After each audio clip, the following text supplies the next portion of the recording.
What's up, you guys? TechChucker here, and I've got a review for you of the Marvel Legends, Marvel Studios, the first 10 years, Tony Stark Iron Man Mark II 2-pack. Now, I saw this at my Walmart, and I absolutely had to get it. It just looked too cool. I needed to check this thing out for myself because this Iron Man suit just looked way too cool. So let's go ahead and crack this thing open and take a closer look. Alright, and here they are out of the packaging. Let's take a look at the articulation. First, we'll look at Tony Stark first, because we've seen this body mold several times now before, so we're just going to whip through this really fast. His head is on a ball hinge. He can look up that far. He can get his chin all the way down. He's got good side-to-side motion. He has a decent amount of tilt as well. In the shoulders, he's got a ball hinge that's a little bit limited there. He can rotate that all the way around, which is great. He has an upper bicep swivel. He's got double-jointed elbows. They can get all the way in half, which is great. And then he has a peg joint and a hinge in those wrists, and those work pretty good. Moving down into the torso, he's got a hinge there in the torso, and he's able to crunch forward that far, which is pretty good. He's able to arch his back about that much, which is pretty decent. He has a waist swivel, and then in the hips, he's got T-jointed ball joints in the hips. Not a huge range of motion, but for a guy in a suit, you're not going to expect too much more. He can kick his leg forward just a hair shy of 90 degrees. He's able to kick back only about this far, which is a little disappointing, but pretty standard for a Marvel Legend. And then he has an upper thigh cut. Mine are getting a little bit loose, and there's a big gap right there, which is kind of annoying. Double jointed knees, those work really, really good. And then there is no boot cut, but he does have an ankle hinge. Can only really get back, oh, no, you can slide it over the pant leg, that's right. You can get his foot back that far, and you can get his foot forward only about that far, which is pretty disappointing in that respect. And then he does have an ankle rocker as well. And now let's take a look at the Iron Man Mark I articulation. It's pretty limited in certain areas, especially the head. He's not really able to look up at all. I believe this is probably just a ball peg, but he can look side to side sort of till his helmet kind of hits these pieces. He's not going to go very far, and there's almost no tilt whatsoever.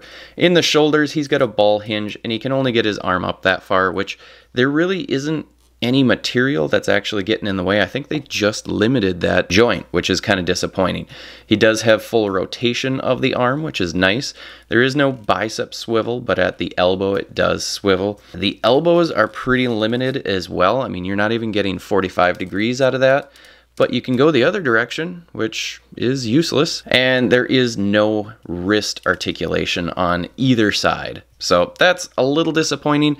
Now, the biggest thing to remember is that this Mark I is the first version of the suit, so it's going to be limited for him anyway.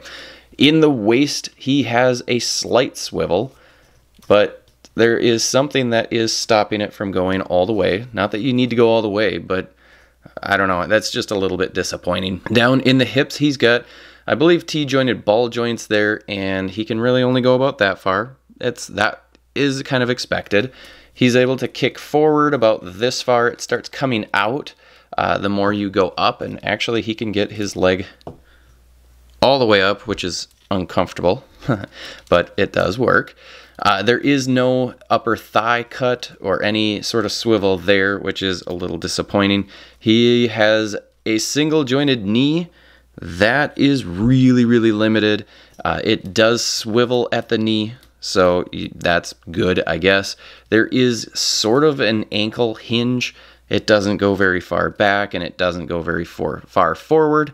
And then there is no ankle rocker. So overall, the articulation on this guy is really pretty bad. I get that they were going for the aesthetic, but I do feel as though there could have been a few areas that they could have improved on and not taken away from the sculpt at all. So there, I'm really disappointed with the articulation. As for the sculpt, the only thing that I'm going to mention about Tony Stark is we'll look at his head sculpt. The head sculpt is really nice. The hair, there's no shading within the hair, but it is sculpted very, very nicely.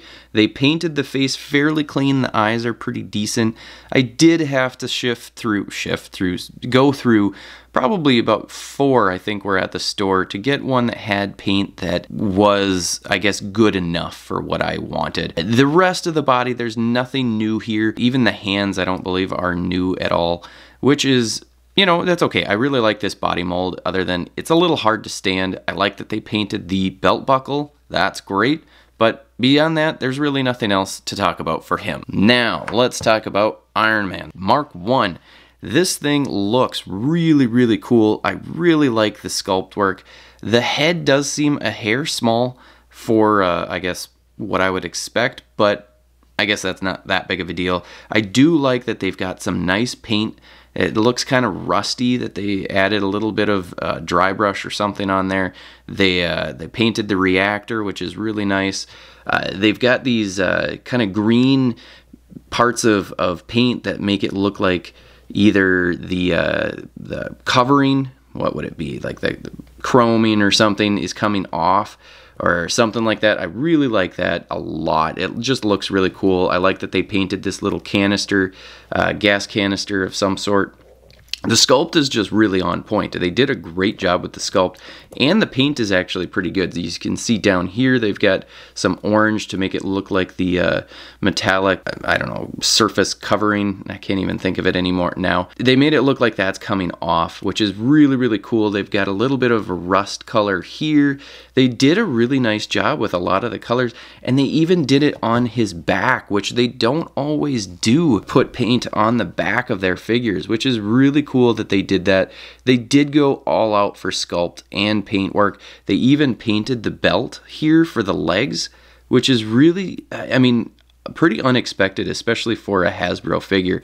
They've got the, what is that, MFP1 175. I don't know what that means, but as far as the overall sculpt and aesthetic of this, it looks really, really cool. All right, let's take a look and see just how tall these guys are. They're about the same height.